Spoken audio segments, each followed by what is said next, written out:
Assalamualaikum warahmatullahi wabarakatuh. Hello everyone, let me introduce myself. My name is Alarik Mubarak Marsendo. My study program is Accounting NPM 22412033. On this occasion, I will discuss global market and the business centers. Okay, go to materials. To North America market. North America include the United States, Canada, Mexico, Greenland, and the countries of Central America and the Caribbean. As a region of 546 million people, these countries produce about 26% of the world output, such as a United States.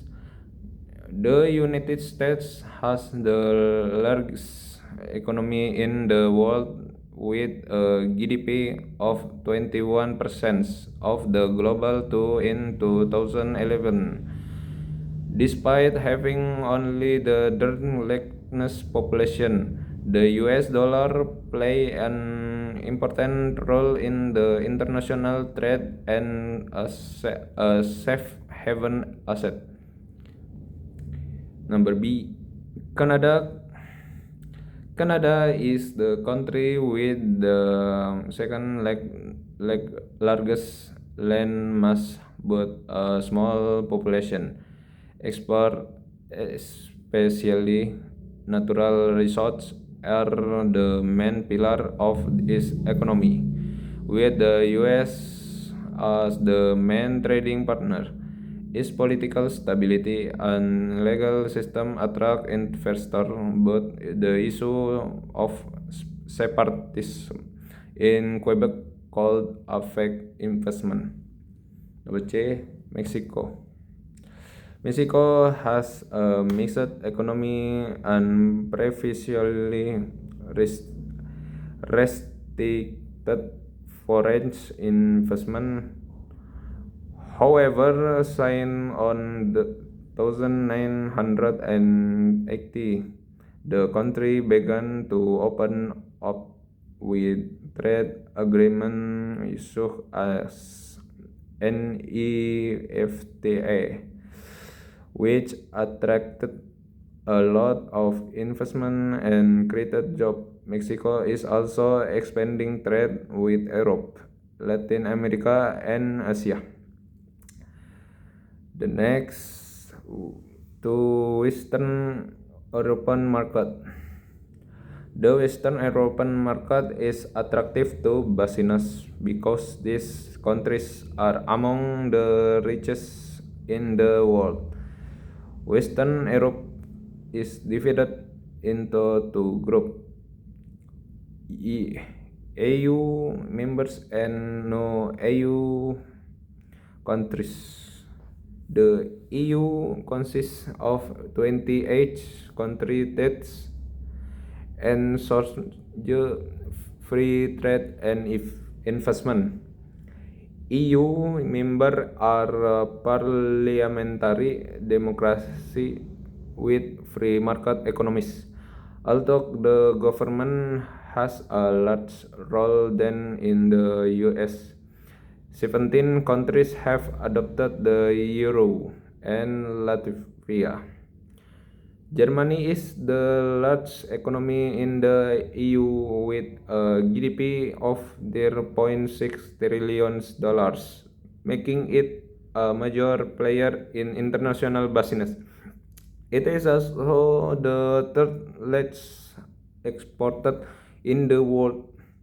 France has a strong political role in the EU, supporting defense policies and workers' rights, but has also come under criticism for its economic protectionism.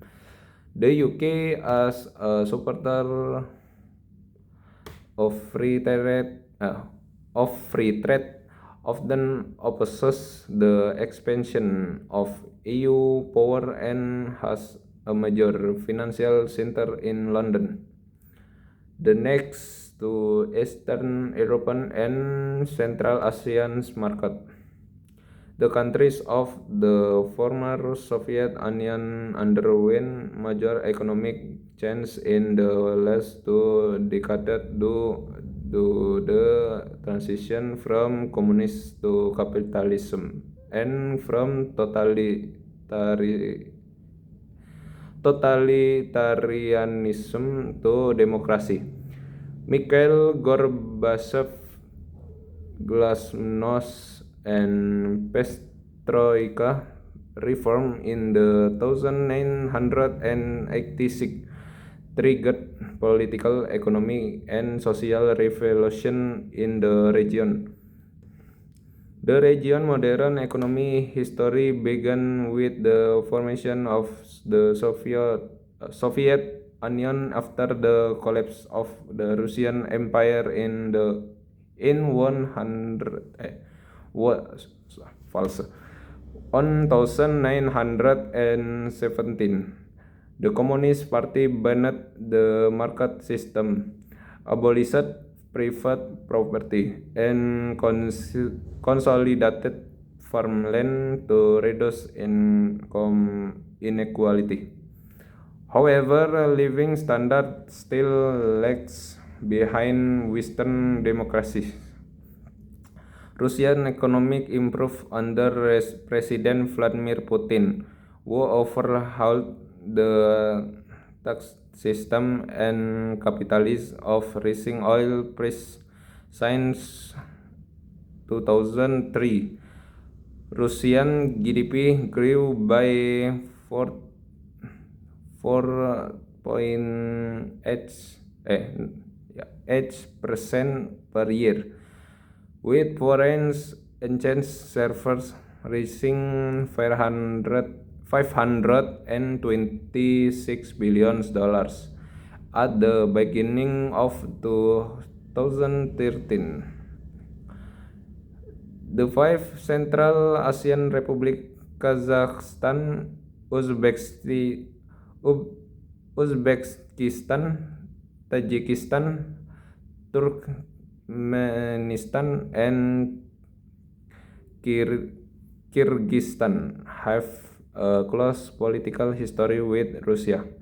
Once part of the Tsarist Empire and later a Soviet Republic before becoming independent in the 1991. Islam is the dominant religion with the language having Turkish or Persian roots. The region has limited arable land but is rich in fossil fuel reserves, especially Kazakhstan and Turkmenistan. Per capita income range from $934 in Tajikistan to $11,356 in Kazakhstan. The next, Asian market.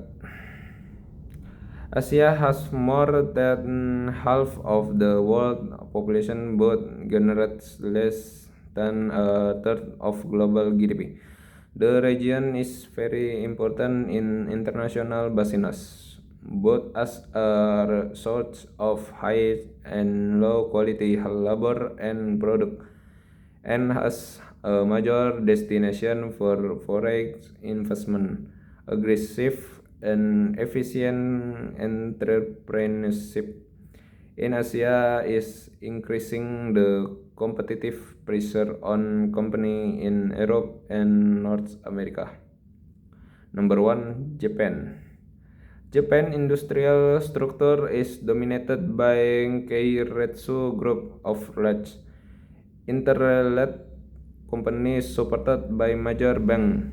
However, since 1990, Japan's economic growth has slowed down due to challenges in adjusting to global economic change and demographic issues. Number 2, Australia and New Zealand. Australia and New Zealand are traditional economic power is the Asia Pacific.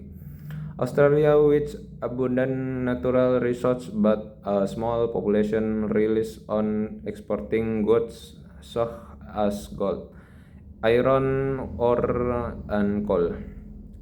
Meanwhile, New Zealand relies on market-based economy policies and export of agricultural products such as dairy and meat. Number 3, South Korea. South Korea thrives on government support for large conglomerate or chaebol, such as Samsung and Hyundai. Number 4, Singapore. Singapore, with an economy based on export and financial service in growing rapidly, as a global center of technology and trade despite a labor shortage. Number 5, China. China is a major consumer of many of the world commodities, influencing price and the economic of resource-rich countries. Now the country increasingly active in global investment to secure resource from its economic growth. Number 6, Southeast Asian countries. Thailand, Malaysia, and Indonesia have become major destinations for foreign investment, alias FDI. Over the past 3 decades, due to their low labor costs, many Japanese, US, and European multinational corporations, alias MNC, set up factories in this country to support low-cost production. As a result, the economy of these 3 countries grew rapidly thanks to export from FDI. Although they were slowed down by the Asian currency crisis on the 1997. Okay, thanks for watching. Assalamualaikum warahmatullahi wabarakatuh.